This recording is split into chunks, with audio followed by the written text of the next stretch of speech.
Olá, ouvinte da Rádio Estadão, também telespectador da TV Estadão. Começa mais uma edição do Estadão Discute, programa que a cada semana debate um tema relevante, sempre com a presença de dois convidados, que eu apresento aqui. E hoje nós vamos debater o cenário pós-eleições em segundo turno, como é que ficou a correlação de forças e quais são as perspectivas daqui para frente, já pensando também em 2018. Nossos convidados, Arthur Rolo, que é advogado especialista em direito eleitoral. Obrigado pela presença aqui. Eu que agradeço, é um prazer estar aqui. E também Manuel Furriela, que é cientista político e coordenador da Faculdade de Relações Internacionais da FMU. Obrigado, professor. Prazer. Bom, vamos começar fazendo, acho que dá para a gente fazer um balanço político e jurídico, talvez, começar pelo professor Furriela. Fala-se muito na derrota do PT, no avanço do PSDB e do PMDB. É por aí mesmo? Dá para se falar neste momento em grandes derrotados, em grandes vencedores? Olha, eu acredito que não, né? Não propriamente a gente pode falar em grandes derrotados ou grandes vitoriosos. Eu acredito que mais do que tudo a crise econômica afetou muito o resultado das eleições. Quem estava diretamente na gestão era o PT. Ele tinha um projeto não só político, econômico, que acabou sendo questionado nas urnas. O resultado acabou vindo através, principalmente, dessa questão. A gente pode chamá-lo de derrotado porque o resultado foi diretamente contra ele, mas mais do que tudo, a gente acredita que essa proposta de forma de governo de coalizão, com muitos partidos envolvidos e com a cessão, né, de muito poder, não propriamente a pessoas que tecnicamente teriam mais condição de conduzir os órgãos públicos ou direto ou indiretamente a administração pública, mas sim para conseguir votos no parlamento, conseguir uma participação política maior na sociedade. Esse tipo de projeto de governo de coalizão, eu acho que tem que ser discutido e vai ser discutido nas reformas políticas que vão se apresentar. Então, o resultado, eu acho que é mais decorrente de um esgotamento desse projeto que o PT levou ao extremo, né, durante a sua gestão e que se exauriu nesses 13 anos de governo e agora precisa ser rediscutido. A gente vai falar muito mais ainda daqui a pouco sobre a reforma política, que é um passo adiante nisso tudo que a gente está falando. Agora, Arthur, no caso, foi uma eleição com um novo modelo de financiamento, né, sem o financiamento empresarial, vamos dizer assim. Na sua avaliação, como é que foi? Isso impactou também no resultado? Não, com certeza impactou no resultado. Quem tinha fundo partidário, essa eleição ela foi praticamente só financiada pelo fundo partidário. E o fundo partidário, como a gente sabe, ele é distribuído pelos partidos de acordo com as suas conveniências internas. É o que a gente chama de matéria interna corpus. Eles disciplinam internamente. Quem decide é o presidente do partido. A gente sabe que democracia nos partidos ainda não é uma realidade. Então, teve partido que repassou para determinados candidatos fundo partidário e não repassou para outros. E para esses que não tiveram fundo partidário, foi muito difícil de fazer campanha, porque pessoa jurídica não podia doar e as pessoas físicas não estavam querendo doar por conta dessa questão de lava-jato, e as pessoas físicas efetivamente não estavam querendo se envolver com política. Então foi uma campanha sem dinheiro, uma série de candidatos estão com dívidas aí, não conseguiram finalizar as suas prestações de contas, estão com dívidas, tem gente cobrando e pouca propaganda eleitoral.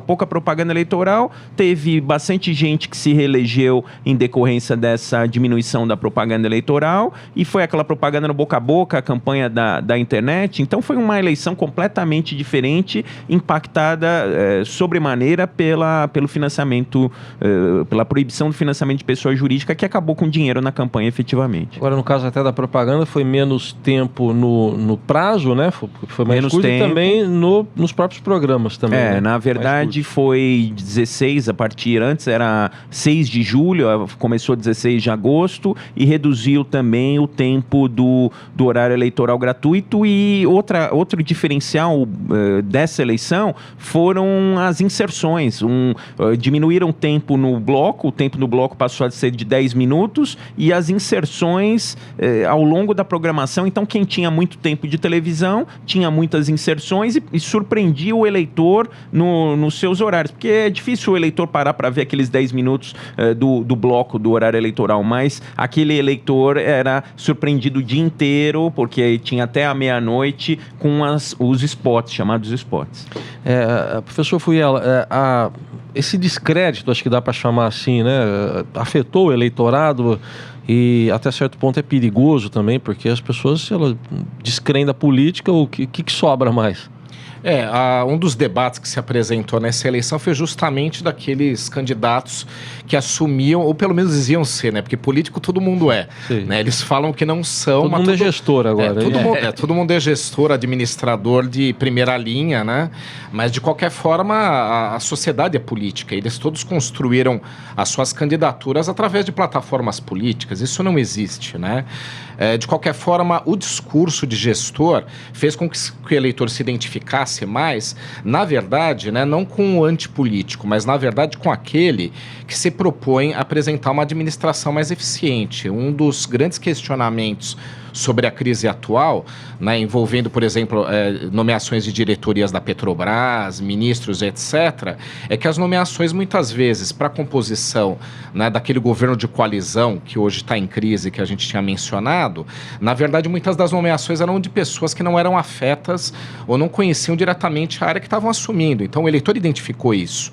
Tem um aspecto positivo, o eleitor quer uma eficiência administrativa na prestação de serviços públicos. Eu acho que o recado, mais do que ser não queremos políticos, é indicar queremos pessoas eficientes que conheçam a área, que estão assumindo, seja um ministério, uma secretaria, uma diretoria de autarquia, de empresas ligadas, né, a gente chama de empresas estatais. Então, acho que o recado do eleitor é esse, propriamente. E os candidatos se apresentaram como aqueles, né, aqueles mais vitoriosos aí, como o caso aqui da capital, por exemplo, aqueles que teriam mais condição de lidar, né, com uma eficiência da máquina pública. O eleitor quer saber que o posto de saúde funcione melhor, a escola seja mais organizada, do que colocar pessoas que fazem parte de uma coalizão, mas às vezes não são conhecedoras daquela área. Então, acho que esse é o debate. Quer dizer, tem leituras que são feitas que são da influência que isso vai ter no âmbito nacional, que a gente pode até falar mais daqui a pouco, mas o eleitor, para vocês, numa eleição municipal, ele vota de olho no quintal, na rua dele, é isso mesmo? O que você acha? Eu entendo que sim. O pessoal estava muito preocupado com saúde, muito preocupado com educação. Nas pesquisas que foram feitas, que os candidatos fizeram, principalmente a saúde. A saúde foi o ponto-chave, tanto que os candidatos ficaram muito tempo das suas propagandas eleitorais falando de saúde. Então, estão pensando no dia a dia. Mas vocês estão falando da questão da política, de repelir a política. Realmente, a gente viu um reflexo dessas operações aí da Polícia Federal que surpreenderam muitos políticos. O reflexo não é da operação propriamente dita, mas de descobrir a corrupção. Teve um índice de abstenção como nunca se viu antes. Eu acho que isso é uma repensar. Estão falando em reforma política de repensar o voto obrigatório, se o voto é obrigatório ou não. Então, uma série de temas aí que terão que ser repensados. Eu concordo. A administração municipal, os vereadores, o prefeito, são os mais próximos dos eleitores nas questões mais de dia a dia, mais cotidianas. Então, tanto é que as propostas têm relação direta com os serviços públicos que o cidadão utiliza na maior parte do dia a dia. Uma eleição estadual, mas principalmente a federal, ela trata de questões macro, que também são importantes, questão relacionada a emprego, né, questões relacionadas aí ao país inteiro, mas a questão municipal, ela é uma questão de serviço público direto. Tanto é que o Dr. Rolo lembrou bem a questão da saúde. Ela está em crise e o eleitor identifica o próximo prefeito como aquele que tem que ter condições de lidar melhor com esse tipo de questão, né? Porque é uma questão, aos olhos do eleitor, principalmente uma questão de serviço público que não é de boa qualidade e que tem que ter esse tipo de compromisso. Então, é uma relação mais próxima. Mas indo de volta à questão de PSDB, PT, etc., aqui no estado de São Paulo a gente não pode esquecer que há muitos anos o PSDB domina não só o estado, mas a maior parte dos municípios. A grande diferença que eu vejo dessa eleição para 2012, houve uma expansão do PSDB evidente, mas eu acho que está mais relacionada com uma crise que o PT teve, porque em 2012 não só o PT pegou a capital, como grandes cidades aqui do ABC. Né? E essa crise que vive o modelo do PT, não estou criticando o partido, né? Nem a ideia, que a ideia nossa é debater em geral, né? Não é fazer crítica a ninguém. Mas, de qualquer forma, aquele modelo apresentado, a crítica veio agora, a crise veio agora na eleição. Então, o PSDB só não tinha uma expansão maior, porque o PT tinha seu papel e o PSDB acabou ocupando esses municípios que, por uma crise, né, do modelo que temos atualmente, o PT acabou perdendo. Então, houve essa alteração, acho que mais nessa configuração. Mas a grande parte do estado de São Paulo, por uma eficiência da política do Alckmin, né, ele acabou englobando grande parte, a maior parte dos municípios, e já não é de hoje. O governador Alckmin é o mais fortalecido. Às vezes eu vejo as pessoas já comentando 2018, lógico, todo político toma cuidado de dizer que ainda não é a hora de falar disso, mas hoje, com os olhos de hoje, eu diria que ele é o mais beneficiado? Se a gente olhar o PSDB, sim, porque veja só, o que acabou acontecendo não é somente um fortalecimento dele no estado de São Paulo, como a gente mencionou. Vitórias importantes no resto do país, por exemplo, Porto Alegre, né, é uma região importante. Em termos eleitorais, o sul do Brasil é muito importante. Lá o PSDB nunca havia vencido. Exatamente, né? Pegaram o Porto Alegre, a cidade-chave, a mais importante da região sul do país, né? A cidade mais importante, mais relevante. Mas eu acho que mais do que ele ter ampliado a área de influência dele, isso acabou acontecendo, no estado de São Paulo ele já tinha, como a gente já falou, tanto é que ele levou o Aécio Neves, o estado de São Paulo, a ter uma ampla vantagem em relação a Dilma, a gente não pode esquecer. Então já não é de hoje que o estado de São Paulo, por influência do Alckmin, se movimenta a favor dos candidatos do PSDB. E vai se movimentar muito mais a favor dele. Mas eu acho que mais do que ele ter ampliado, eu acho que houve uma diminuição da importância do Aécio por ter perdido principalmente Belo Horizonte. Então, eu acho que internamente o PSDB tem uma nova configuração a partir da eleição. O Aécio perdeu um pouco de força por conta das regiões de sua influência eleitoral, ele ter perdido nessas regiões, BH é o grande exemplo, e o Alckmin ter ainda ampliado um pouco, né, a sua presença. Então, acho que numa disputa interna, o Alckmin conseguiu um pouco mais de força. Não sei se vai levá-lo a ser candidato, porque a gente ainda está esquecendo que tem o Serra por aí. Mas, de qualquer forma, ele foi o mais favorecido em termos de cacife político, por conta do resultado eleitoral. No âmbito do PSDB, até vou pedir para o doutor Arthur falar isso também, tem a questão das prévias, está gerando uma discussão até agora, isso aí foi termo que está sendo muito usado, judicializada a questão, né? A gente não tem um modelo assim cravado, né, de prévias aqui no Brasil, né? Não, depende do estatuto de cada partido. Cada estatuto tem estatuto que não prevê prévias. O estatuto do PSDB prevê as prévias, e aí a convenção do partido acaba sendo uma mera homologação das prévias. Essa questão de judicializar, essas questões foram submetidas, eu acho que ainda tem em trâmite essa discussão, mas no meu entender, essa discussão acabou ficando superada com o advento das eleições. Aliás, é uma coisa importante da gente tratar aqui hoje. O atraso do calendário eleitoral foi terrível para as eleições esse ano. Atrasou o calendário. Uma coisa é atrasar a propaganda eleitoral. Eu posso manter o atraso da propaganda eleitoral a partir de 16 de agosto, mas vamos deixar o registro de candidatura lá no dia 5 de julho. Por quê? Porque o que aconteceu é que tem 140 prefeitos pendurados só no estado de São Paulo, de acordo com os números apresentados pelo ministro Gilmar Mendes. Por exemplo, ontem teve o caso de Itupeva, que foi julgado nessa semana o caso de Itupeva no Tribunal Superior Eleitoral, e o registro foi indeferido. Então fica essa indefinição. A gente tem aí 140 municípios que a gente não sabe quem vai assumir dia 1º de janeiro, se vai assumir, se vai ter nova eleição. Houve uma modificação do Código Eleitoral também estabelecendo acontecendo a nova eleição, e isso está indefinido, e fica uma insegurança jurídica enorme. Tem a questão das prévias e tem a questão do atraso do calendário eleitoral, que foi terrível para essa eleição. A questão também das próprias câmaras municipais, muda a composição de acordo, porque Claro.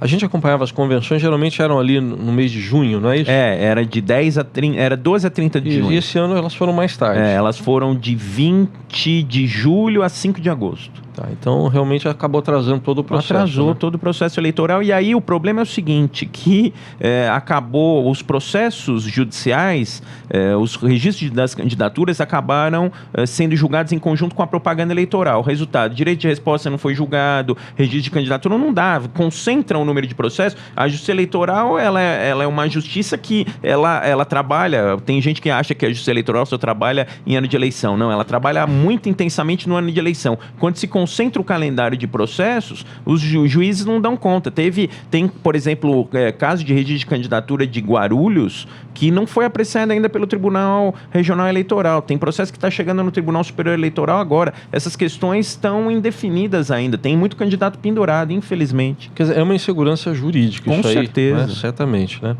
Bom, professor Fiala, no caso aí do PMDB, vamos pegar um pouco o PMDB agora, sim. do presidente Temer. Se a gente for olhar ali, quem ganhou as eleições, foi feito até um levantamento que o Estadão publicou, 81% são, vamos dizer assim, aliados. Mas até que ponto dá para confiar nessa fidelidade?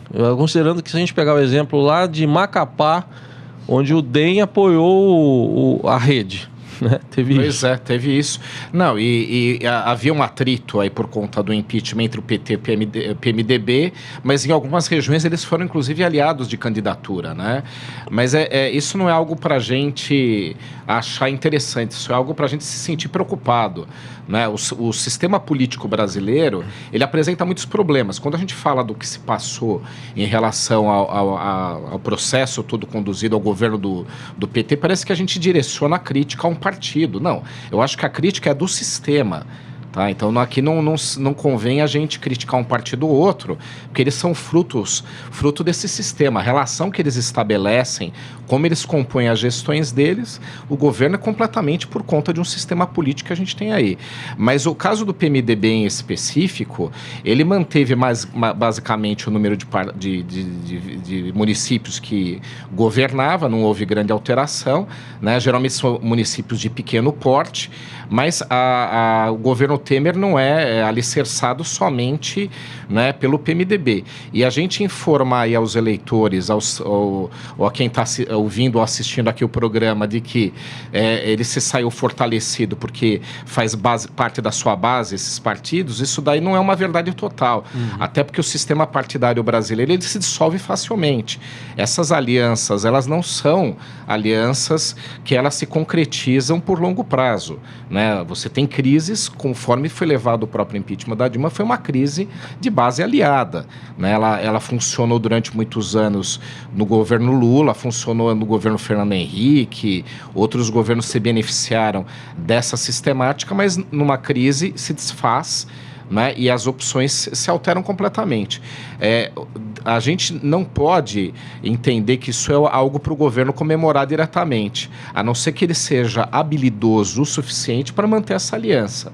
Então está mais aí na questão de ele ser habilidoso e conseguir continuar mantendo esses partidos na sua base aliada do que propriamente a gente achar que, por conta dos partidos que compõem a base terem sido beneficiados pela eleição diretamente, o governo vai se manter melhor ou vai conseguir governar com uma base mais tranquila. Não, depende dele manter ainda, né, essa aliança, né, que fez com que ele fosse alicerçado ao poder. Agora, para manter a aliança, um outro diferencial dessas eleições vai ser difícil, porque caiu a arrecadação dos municípios, eu estou falando sobretudo nos municípios, né? Caiu a arrecadação dos municípios, quando cai a arrecadação, o limite da despesa de pessoal sobe. Então, todos os prefeitos vão entrar, eu acompanhei agora o segundo turno lá no ABC, e todos os prefeitos falaram, não, nós vamos reduzir o secretariado para metade, nós vamos reduzir os comissionados. E quem não fizer isso vai estourar o limite da despesa com o pessoal, vai incorrer na lei de responsabilidade fiscal. Então, vai ficar mais difícil de manter a base aliada, porque uma das formas de conquistar aliados através dos cargos comissionados. Reduzindo os cargos comissionados, na esfera federal vai ter que acontecer também, na esfera estadual também, mas na esfera municipal isso vai impactar demais. Então, vai ser difícil ter maioria na Câmara, porque essas crises que o professor Furriela fala tendem a aumentar nos municípios, tendem a ter mais cassações de prefeitos nas câmaras municipais, porque sem dinheiro não vão conseguir executar as obras, não vão conseguir manter a Câmara unida para aprovar os projetos, porque não vai ter como conquistar aliados através dos cargos, que normalmente é o que é feito. Tem uma nova conjuntura aí para ser vista.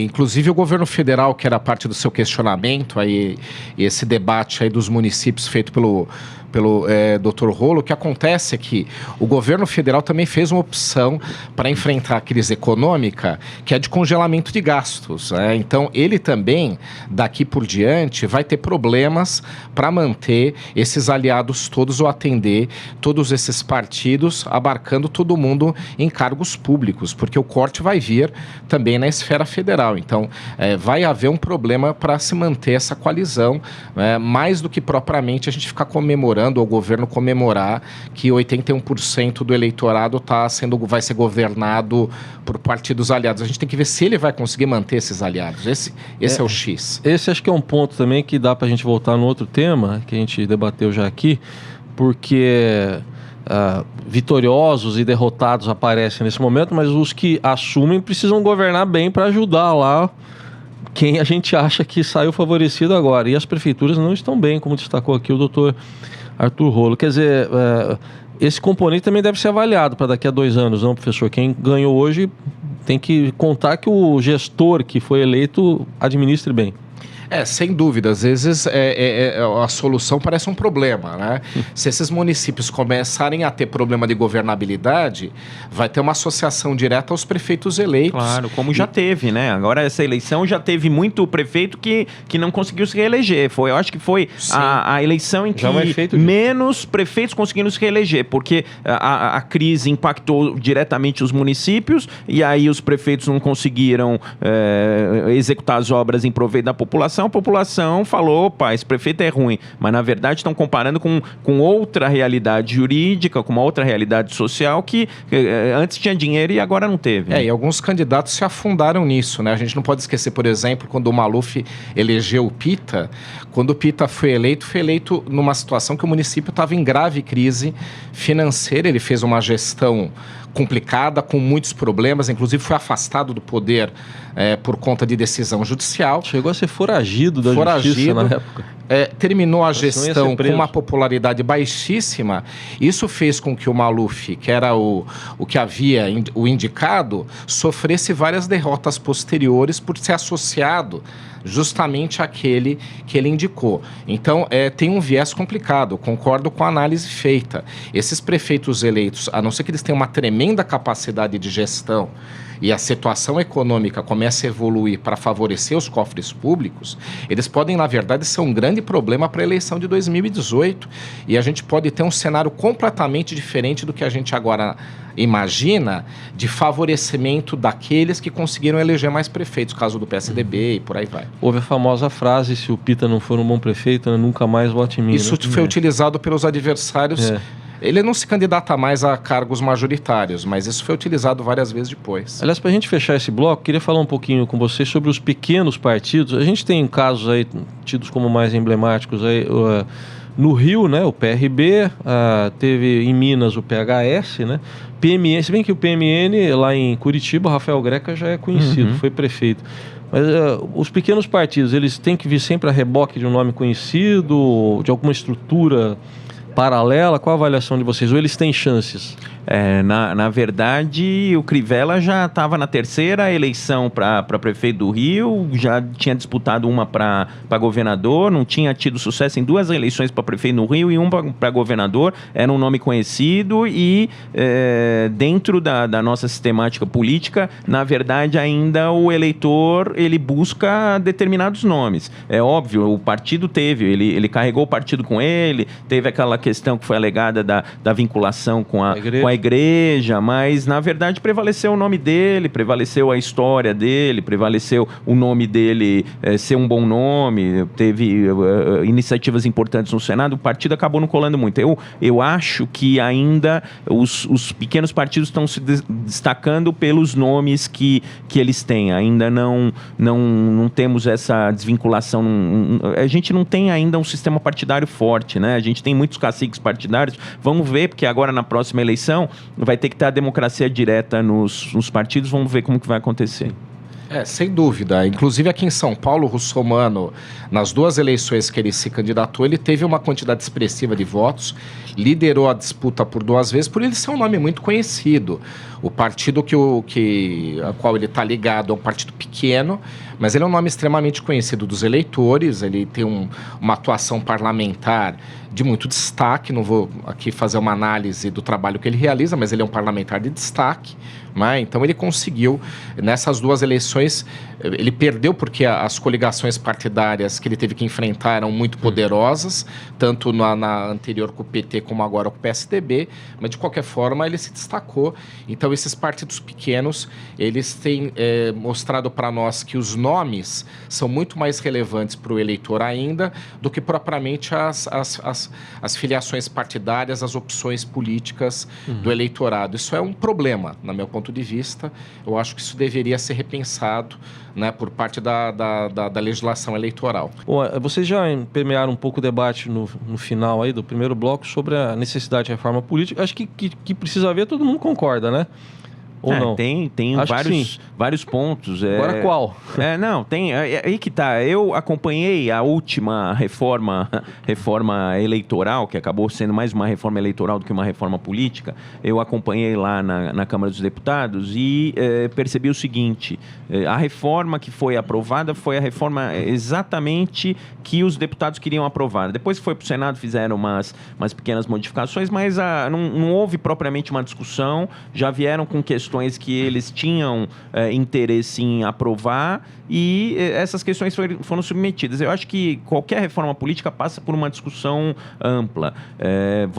Vai ser retomada a discussão do voto distrital, se é voto distrital puro, se é voto distrital misto, mas eu acho que essas questões elas precisam ser pensadas com bastante vagar e com bastante cautela, porque a gente vê reformas eleitorais que são feitas em cima da hora, como essa última que foi feita. Esse negócio do calendário é um absurdo. Eu acho que a primeira coisa que precisa ser feita em uma reforma eleitoral é voltar o calendário dos registros de candidatura ao que era antes, porque isso comprometeu completamente o trabalho da Justiça Eleitoral. Outra coisa que tem que ser repensada é se vai ter nova eleição para quem ganha as eleições e tem um registro de candidatura indeferido. A gente está falando em 140 candidatos no estado de São Paulo e vão pegar aí pelo Brasil afora. A Justiça Eleitoral, ainda mais em época de contenção de gastos, será que vai ter verba? A gente está discutindo agora na Justiça Eleitoral a questão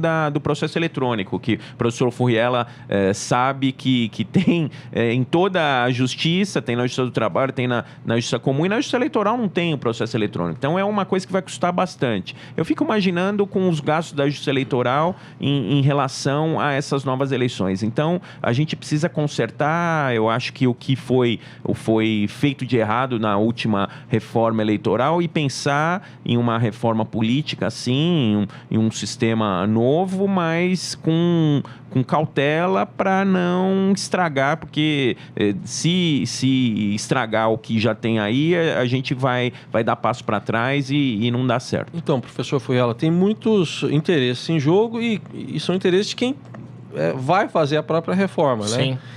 Como é que é? O senhor acha que dá para partir de alguns pontos convergentes, tentar depois resolver os divergentes? Enfim, Qual seria uma solução? Realmente, alguns aspectos a gente entende que tem que ser resolvidos, tá?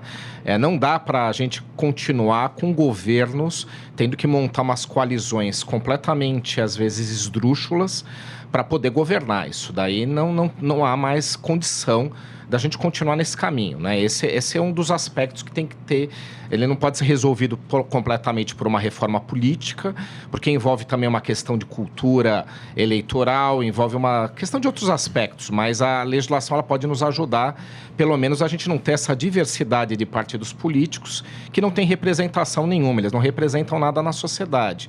E a gente tem situações completamente engraçadas, né? Porque veja só, você tem uma quantidade de candidatos e grande parte deles, às vezes, tem a mesma afinidade política. Então, quer dizer, eles não poderiam ter se composto para ter um candidato só, né? Então, para oferecer para os eleitores alternativas, a gente não precisa ter 15, 12, 11, 9 candidatos.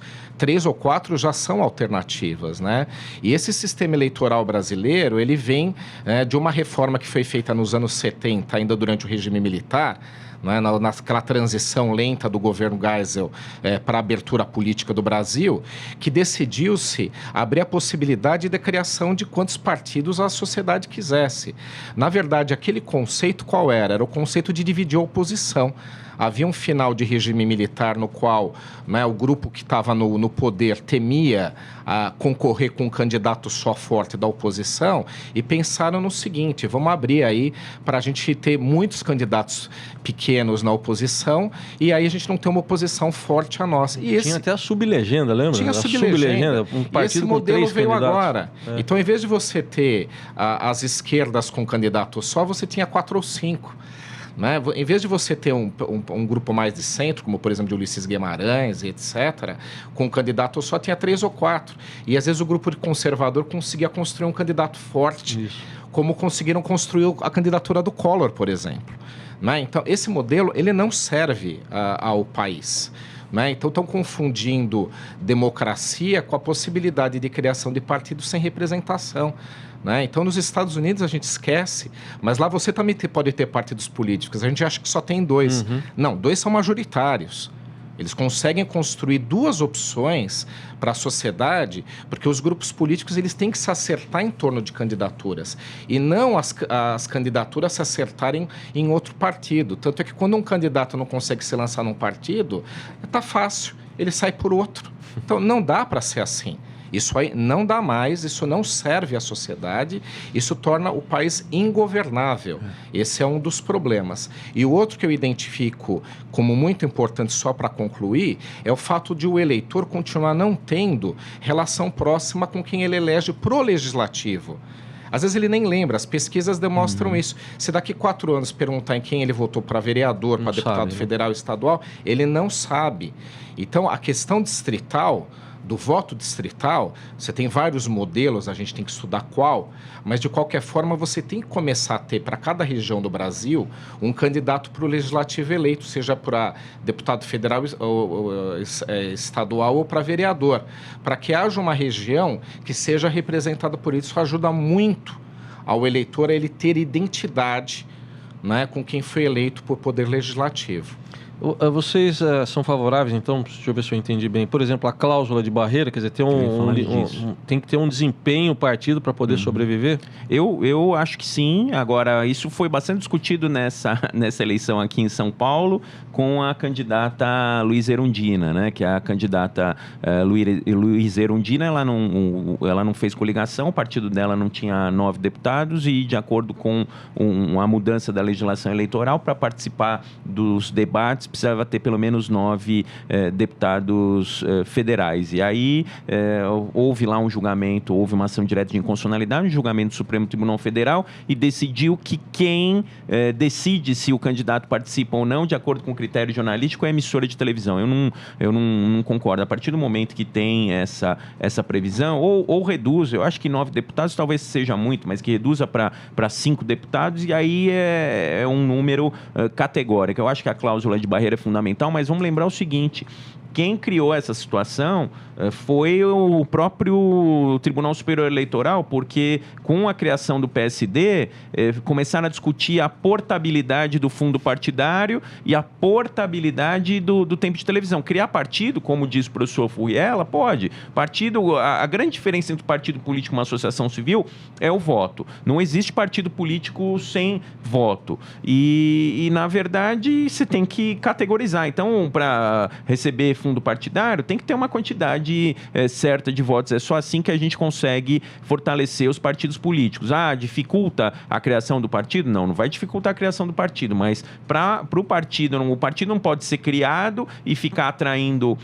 deputados para ter portabilidade de tempo de televisão e fundo partidário, porque isso vira uma indústria de criação de partidos, de fusão, para criar janelas. Agora criaram uma janela através de uma emenda constitucional, mas com a questão da fidelidade partidária, eles começaram a usar essas fusões partidárias como uma forma de criação de janela. Então, é um sistema que não está funcionando, que precisa ser revisto.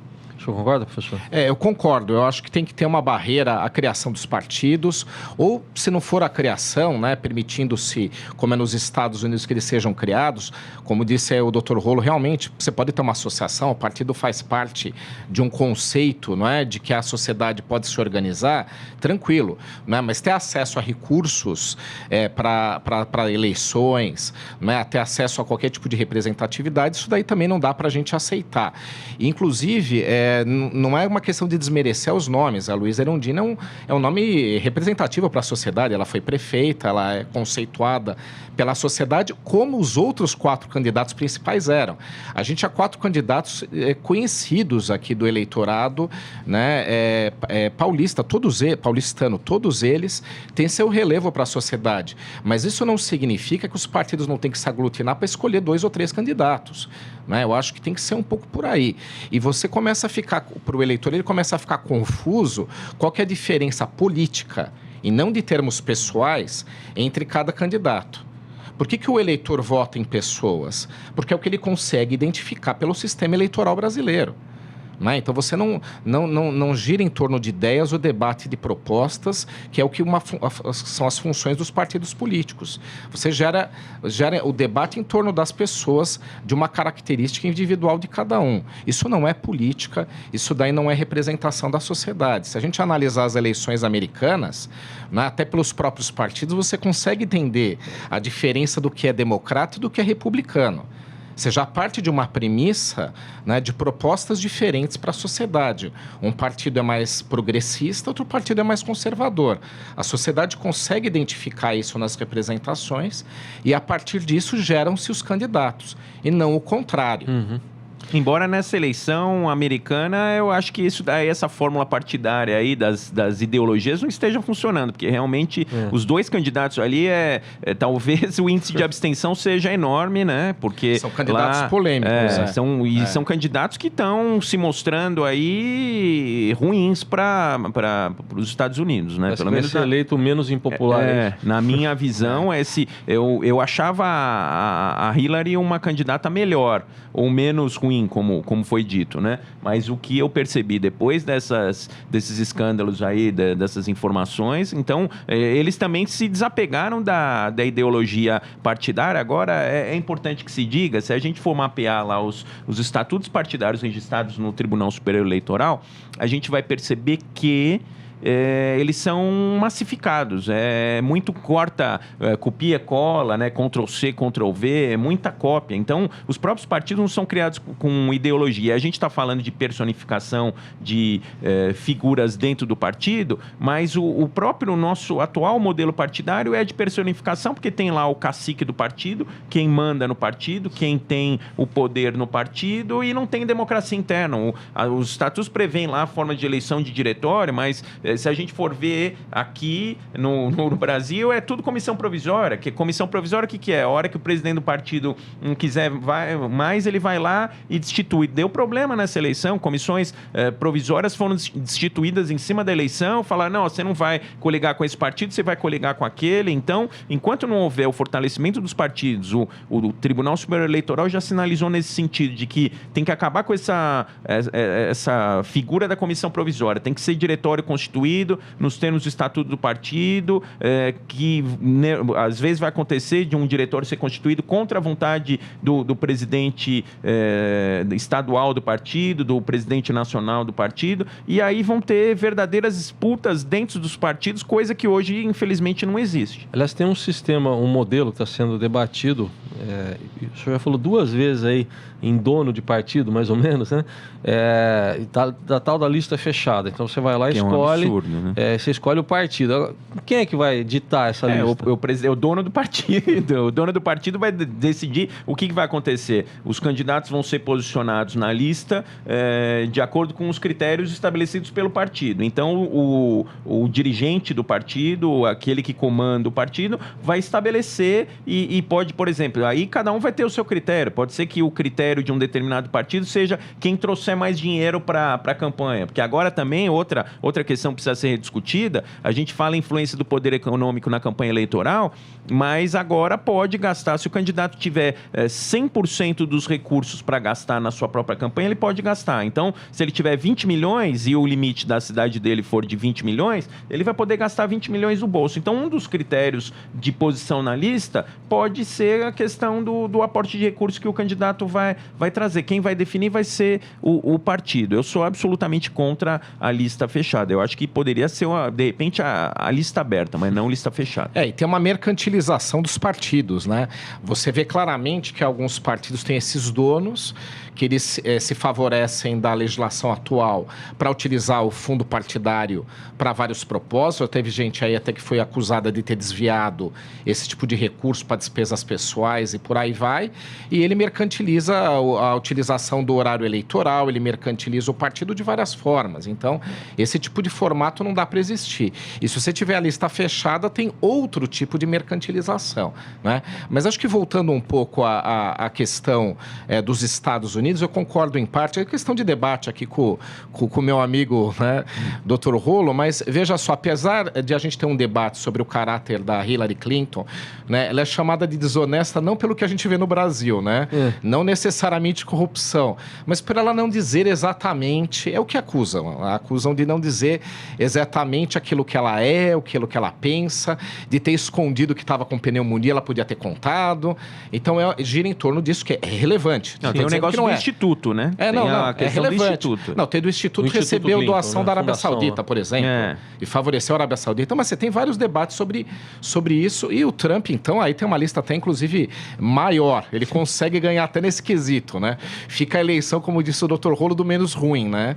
Mas, de qualquer forma, em algumas propostas, a gente ainda vê, né? O Trump é o extremismo do conservadorismo, que é o republicano é conservador, mas não tanto quanto ele está se apresentando, e a Hillary com uma proposta um pouco de atender minorias, etc. Apesar dessa crise, eu concordo contigo, um pouco da essência, pelo menos, fica aos olhos do eleitor, dele saber quem é mais conservador, quem não é. Sabe que tem diferença entre os dois partidos. Mas os candidatos, eu concordo claro. Aqui não. Qual que é a diferença do PSDB pro Solidariedade, pro PMDB? Isso, mas eu concordo que os candidatos são muito quem é de esquerda, quem é de centro. Aqui a gente está debatendo isso. Agora, em vários momentos aqui, vocês, quando falaram de financiamento e tal, vocês resvalaram, até chegaram a citar, mas resvalaram muito na Lava Jato. Ela é um diferencial mesmo, né? Pegando primeiro o Dr. Rolo aqui, que fala muito apropriadamente aí da judicialização. Ela é um divisor de águas? É um diferencial da política? Com certeza, porque a gente percebe que essa operação, ela surpreendeu vários políticos que praticaram o chamado Caixa 2 nas campanhas eleitorais e, em grande parte, através de empresas de publicidade, dos chamados marqueteiros. Então, isso provocou uma instabilidade jurídica nessa eleição. Para começar, os marqueteiros, grande parte dos marqueteiros estava lá em Curitiba e não pôde fazer as campanhas, surgiram marqueteiros novos, os valores dos marqueteiros foram outros por conta da falta de recurso. Então, a gente percebe que está se discutindo essa questão de financiamento de campanha, estão falando que a solução para o Caixa 2 é o financiamento exclusivamente público. Em tempos de contenção de gasto, não dá para falar em financiamento financiamento exclusivamente público. Se a gente quer reduzir gastos, se a gente aumenta o financiamento público, o que vai acontecer é que não vai ter redução de gasto, e a gente está precisando, nesse momento, reduzir gasto. Então, eu acho que a principal questão trazida pela Lava Jato é como combater o Caixa 2, como impedir o Caixa 2, como fiscalizar melhor as campanhas, como punir quem pratica o Caixa 2, e a questão do financiamento de campanha também, porque falam, não precisa, para que dinheiro para campanha? Não precisa ter campanha? Ora, para que todo o poder emane do povo nos termos da Constituição Federal, tem que ter propaganda eleitoral. Eu acho também, eu acho que isso que também precisa ser discutido, que muita gente deixou de votar porque não teve tanta propaganda eleitoral. A propaganda eleitoral traz o eleitor, conscientiza o eleitor para trazer o eleitor para a urna. Se não tem propaganda eleitoral, ele não sabe quem são os candidatos, ele vai votar para quê? E o senhor vê que a Lava Jato possa mudar, por exemplo, essa questão do Caixa 2, a criminalização, que eu vou pedir para o Dr. Rolo também falar depois, que agora está sendo discutida, pode ser um componente decisivo para as próximas eleições? Sem dúvida, né? Primeiro a Lava Jato trouxe esse debate.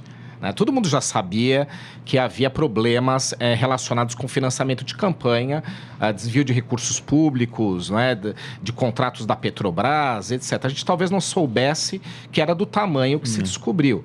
E também outro fator interessante que a Lava Jato, que durante o processo de investigação acabou revelando, é que vários partidos estavam envolvidos em maior ou menor grau, mas ele atinge todo o sistema político e não somente um dos partidos, conforme no início parecia. Então, é um problema sistêmico no Brasil. Ele atinge partidos maiores, menores e todos eles são atingidos diretamente. Quem está tentando se safar é individualmente um ou outro político, né? Tanto é que em nome de partido agora eu acho que nenhum vai se safar. Talvez alguns políticos consigam provar que não estavam envolvidos diretamente com os recursos daquela investigação. É a única coisa que pode salvar alguns aí. De qualquer forma, isso é um marco, né, para a democracia brasileira. Eu acho que tem que trazer esse tipo de debate. Como é financiado, né, se é por recursos públicos ou não. O Dr. Rolo trouxe aí o Estado, né, o governo, ele não tem caixa para fazer frente, ainda mais em momentos de contenção, né, a financiar toda a política do país. E também a gente tem que pensar, será que é aí que tem que gastar? Né? Então também tem um pouco disso, né? De qualquer forma, talvez uma composição dos dois tipos de financiamento. Mas, principalmente, eu acho que tem que se estabelecer regras para sanear, moralizar o financiamento particular. Seja de pessoa física ou jurídica, você tem que ter regras moralizadoras em dois aspectos. Primeiro, que tem que deixar as claras a doação, Caixa 2 não dá para aceitar. E um outro aspecto que eu acho que é importante nesse debate: o financiamento não pode influenciar a decisão daquele que venha a ser eleito. Então, ele não pode querer, depois de eleito, retribuir quem o financiou. Então, o jogo não pode ser esse. Se esse tipo de jogo continuar acontecendo no Brasil, a gente vai continuar tendo vários outros tipos de problema. Então, não dá para ter essa relação. Então, ele foi financiado pela empresa X. A partir do momento que ele é eleito, ele procura construir uma licitação, né, que favoreça aquele grupo, para que aquele grupo saia vencedor e ele pague, digamos assim, retribua. Então, isso tem que ser desfeito. Mas é um debate importante para a sociedade. A gente não tem respostas prontas, né, para isso. Mas isso tem que ser saneado, moralizado. Em relação ao Caixa 2, doutor Arthur Rolo, olhar para trás, não olhar para trás, essa é a grande discussão. Eu acho que já era crime o Caixa 2. Quem deixa de declarar na prestação de contas do campanha, na melhor das hipóteses, comete falsidade ideológica para fins eleitorais. Então, tem uma série de crimes previstos no Código Eleitoral que quem oculta recursos gastos em campanha, o chamado Caixa 2, pratica. E mesmo que venha a ter um crime específico, eu acho que está na hora, sim, da gente ter um crime específico, mas isso não implica em anistia. Estão falando, vai criar um crime específico, vai anistiar os crimes anteriores. Não, antes tinha crimes que não eram específicos. E em direito penal, se eu tenho um tipo específico, o tipo específico prevalece sobre o tipo geral. Mas o fato de eu criar um tipo especial não quer dizer que, em relação aos fatos pretéritos, porque o tipo penal ele só vai vigorar dali em diante, não vão ser alcançados pelos tipos anteriores. Então eu entendo que já era crime, que esse povo aí já praticou uma série de crimes, praticou lavagem de dinheiro, praticou falsidade ideológica para fins eleitorais e outros crimes previstos no Código Eleitoral, mas eu acho que é bom sim criar um crime de caixa 2 para punir isso de uma forma mais severa, porque uma das questões que está em discussão também, por exemplo, essa eleição estava proibido telemarketing. Viraram notícias aí, até repórteres receberam ligações de telemarketing falando bem de um candidato, falando principalmente mal do outro. O WhatsApp também está proibido e também várias pessoas receberam WhatsApp de onde está sendo pago. Alguém está pagando. Sim. Quem está pagando está praticando caixa 2. Então, eu acho que tem que ter uma punição maior até para desestimular esse tipo de prática perniciosa na política de ficar usando mecanismos ilícitos para falar mal do adversário. Bom, a gente está indo para as considerações finais. Só vou pedir agora para vocês, depois de tudo que a gente debateu aqui, vocês veem alguma esperança de que isso mude? Tudo isso que vocês colocaram, principalmente na necessidade de uma reforma política ou eleitoral, começando aqui pelo doutor Arthur? Eu tenho esperança, eu acho que a gente está aí para discutir as questões e para melhorar. Precisa ter vontade de política, precisa ter vontade do Congresso Nacional, e a gente viu que em relação à última reforma não houve essa vontade, mas a gente espera, a gente tem que ser sempre otimista e esperar que o país melhore, e para melhorar o país, sem dúvida nenhuma, fala em reforma tributária, sem dúvida nenhuma, reforma política tem que entrar em pauta, e uma reforma política pensada com não olhando para o umbigo, não os políticos olhando para o umbigo, mas pensando no melhor para a sociedade. Eu também acredito que é salutar esse tipo de debate. A reforma política ela tem que ser republicana, então tem que se pensar ela de uma forma a atender os interesses do país.